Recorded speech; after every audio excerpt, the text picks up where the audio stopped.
Hello বন্ধুরা, আমি কাজল ma'am জ্ঞানজ্যোতি coaching সেন্টারের পক্ষ থেকে তোমাদের সকলকে জানাই স্বাগত।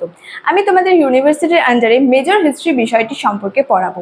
তো স্টুডেন্ট, বিষয়টি শুরু করার পূর্বে তোমাদের একটা ছোট্ট ইনফরমেশন দিতে চাই। সেটা হলো, উপরে দুটো নাম্বার দেখতে পাচ্ছ, 6295916282 এবং 7076398606। এই দুটো নাম্বার হলো আমাদের কোচিং সেন্টারের হেল্পলাইন নাম্বার। তোমরা কোর্স ফি সংক্রান্ত বা সাবজেক্ট সংক্রান্ত বিভিন্ন বিষয় সম্পর্কে এই দুটো নাম্বারে কল করে জেনে নিতে পারো। তো স্টুডেন্ট, আজকে আমরা যে বিষয়টি সম্পর্কে আলোচনা করব সেটি হচ্ছে হেলথ বা হেলথ কাদের বোঝায় বা কাদের বলা হতো। প্রাচীন গ্রিসের যে স্পার্টায় কৃতদাসদের হেলথ বা হেলথ বলা হতো। কৃতদাস বলতে বোঝায় রাজার মধ্যে যে প্রাচীন ভারতের যুদ্ধ লাগতো, সেই যুদ্ধে যারা পরাজিত হতো বা হেরে যেত তারা এই কৃতদাস নামে অভিহিত। বিভিন্ন নগর রাষ্ট্রে এই হেলটরা বিভিন্ন নামে পরিচিত ছিল।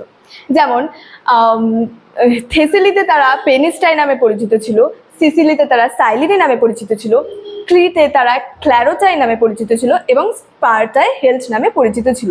এই হেলথরা ছিল ভূমিদাস শ্রেণীভুক্ত এবং প্রাচীন দাসদের ধারণা প্রাচীন গ্রিসে বিভিন্ন নগরাষ্ট্রে বিভিন্ন রকমের ছিল। কোনো কোনো নগররাষ্ট্রে তারা ভূমিদাস নামে পরিচিত ছিল এবং কোনো কোনো নগররাষ্ট্রে তারা কৃতদাস নামে পরিচিত ছিল।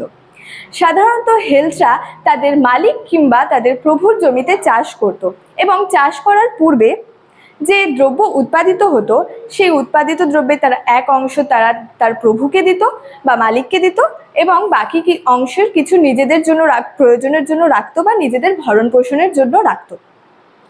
উইল ডুরান্টের দ্য স্টোরি অফ সিভিলাইজেশনের দ্বিতীয় খণ্ড থেকে জানা যায় যে লেকোনেশিয়ায় যে যুদ্ধ, স্বাধীন নাগরিকদের যে সময় সেখানে সংখ্যা ছিল স্বাধীন নাগরিকের 32,000 জন, সেখানে হেলথরা ছিলেন প্রায় 2,24,000 জন এবং প্যারিওকয়রা ছিলেন সংখ্যায় 2,20,000 জন। অ্যান্টনি অ্যান্ড্রুজ মনে করেন যে হেলথরা ছিল মূলত কৃতদাস। বিভিন্ন ঐতিহাসিক সেখানে বিভিন্ন মত বা সেখানে ঐতিহাসিকদের বিভিন্ন তথ্য থেকে আমরা জানতে পারি যে, যেমন থুকিডিডিসের লেখা থেকে জানা যায় যে পেলোপনেশীয় যুদ্ধের সময় প্রায় 2,000 হেলথদের বিনা কারণে হত্যা করা হয়েছিল এবং মার্কসের লেখা থেকে জানা যায় যে স্পার্টায় যে গোপন বাহিনী ছিল সেই গোপন বাহিনী যখন তখন হেলথদের হত্যা করত। হেলথদের মধ্যে যারা নিউডোমোডিস নামে পরিচিত ছিল তাদেরকে সৈনিক হিসেবে যুদ্ধে পাঠানো হতো। তবে হেলথদের সৈন্যবাহিনীতে নির্বাচনের পদ্ধতি বিষয়ে তেমন কোনো বিশেষ তথ্য পাওয়া যায়নি। তবে যুদ্ধে ভালো পারদর্শিতা দেখাতে পারলে তাদের অনেক সময় মুক্তি করতো বা মুক্তি দেওয়া হতো। তো স্টুডেন্ট, এটাই ছিল আজকে আমাদের আলোচনার বিষয়। ক্লাসটি ভালো লাগলে অবশ্যই like, comment, share and subscribe করো এবং তোমাদের বন্ধুদের সঙ্গে শেয়ার করে দিও। Thank you so much. Thanks for watching.